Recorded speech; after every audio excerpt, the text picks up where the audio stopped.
एक रात का सफर। क्या हुआ अक्षरा के साथ? बस के हॉर्न देते ही सभी यात्री जल्दी जल्दी अपनी सीटों पर बैठने लगे। अक्षरा ने बंद खिड़की से ही हाथ हिलाकर चाचा चाची को बाय किया। उधर से चाचा चाची भी हाथ हिलाते हुए जोर से बोले, मैंने कंडक्टर को कह दिया है कि बगल वाली सीट पर किसी महिला को ही बिठाएं और पहुंचते ही फोन कर देना। बस चल दी। अक्षरा खिड़की का शीशा खोलने की कोशिश करने लगी ताकि ठंडी हवा के झोंके से उसे उल्टी का एहसास न हो, मगर शीशा टस से मस नहीं हुआ।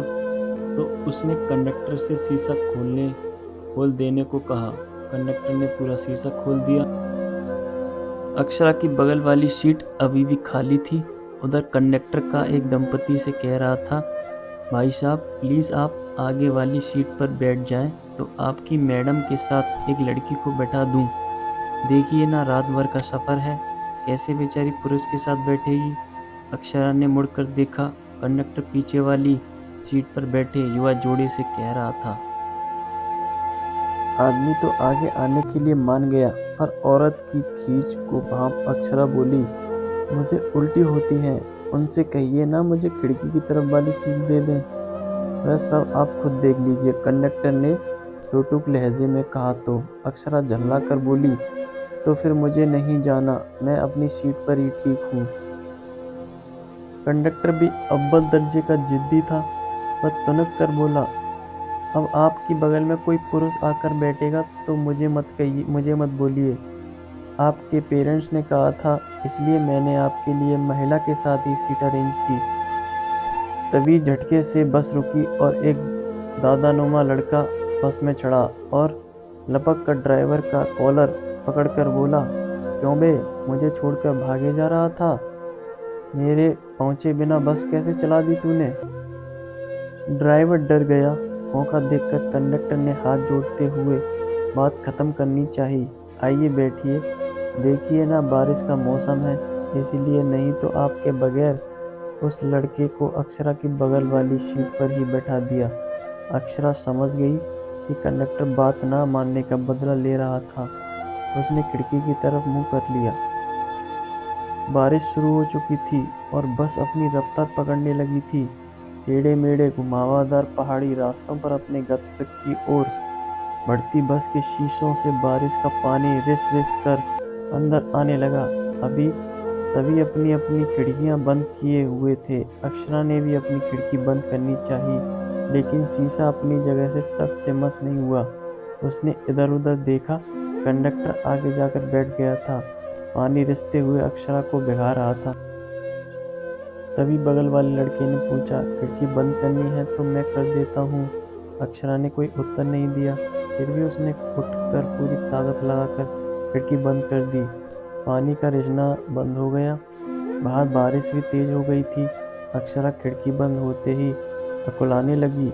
उमस और बस के धुएं की गंध से उसका जी मचलाने लगा था। बाहर बारिश काफी तेज थी, लेकिन उसकी परवाह न करते हुए उसने शीशे को सरकाना चाहा तो लड़के ने उठकर फुर्ती से खिड़की खोल दी। अक्षरा उल्टी करने लगी। थोड़ी देर तक उल्टी करने के बाद वह शांत हुई, मगर तब तक उसके बाल और कपड़े काफी भीग चुके थे। बगल में बैठे लड़के ने आत्मीयता से पूछा, आपकी तबीयत तो ठीक है? मैं पानी दूं? कुल्ला कर लीजिए। अक्षरा अनमने भाव से बोली, मेरे पास पानी है।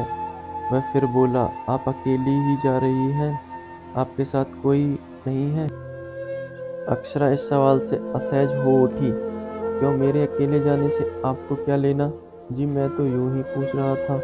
लड़के को भी लगा कि शायद वह गलत सवाल पूछ बैठा है, लिहाजा वह दूसरी तरफ देखने लगा। थोड़ी देर तक बस में शांति छाई रही। बस के अंदर की बत्ती भी बंद हो चुकी थी। तभी ड्राइवर ने टेप रिकॉर्डर चला दिया। कोई अंग्रेजी गाना था। बोले तो स्पष्ट नहीं थे, पर कान फोड़ा संगीत गूंज रहा। तभी पीछे से कोई चिल्लाया, अरे ओ ड्राइवर जी, बंद कीजिए इसे, अंग्रेजी समझ में नहीं आती हमें, कुछ हिंदी में बजाइए। कुछ देर बाद एक पुरानी हिंदी फिल्म का गाना बजने लगा। रात काफी बीत चुकी थी। बारिश कभी कम तो कभी तेज हो रही थी।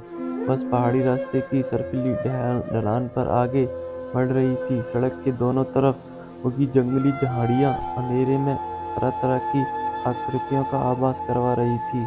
बारिश फिर तेज हो उठी। अक्षरा ने बगल वाले लड़के को देखा। वह शायद सो चुका था। वह चुपचाप बैठी रही। पानी का तेज झोंका जब अक्षरा को भिगोते हुए आगे बढ़कर लड़के को भी गिरफ्त में लेने लगा तो वह जाग गया।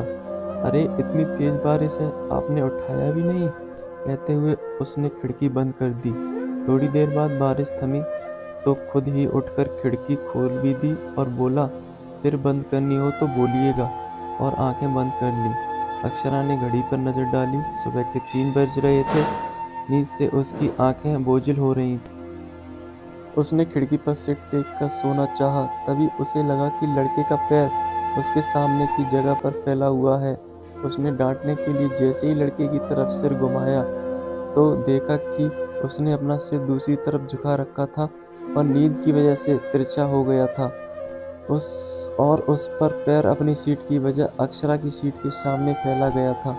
अक्षरा उसकी शराफत पर पहली बार मुस्कुराई। सुबह के 6 बजे बस गत्त पर पहुंची। वह लड़का उठकर लड़खड़ाते हुए कंडक्टर के पास पहुंचा। उस लड़की का सामान उतार दे और जिधर जाना हो उधर के ऑटो पर बैठा देना। एक बात और सुन ले, जानबूझकर तूने मुझे वहां बैठाया था। आगे से किसी भी लड़की के साथ मेरे जैसे को बैठाया तो मुझसे बुरा कोई नहीं होगा। फिर वह उतरकर तेज कदमों से चला गया। अक्षरा के मस्तिष्क में कई सवाल एक साथ कौन गए। उसे जहां उस लड़के की सहायता के बदले धन्यवाद न कहने का मलाल था, वहीं इस जमाने में भी इंसानियत और भलाई की मौजूदगी का एहसास। हेलो दोस्तों, ऐसी प्यारी कहानी के लिए हमारे चैनल को सब्सक्राइब करें। Melody studio.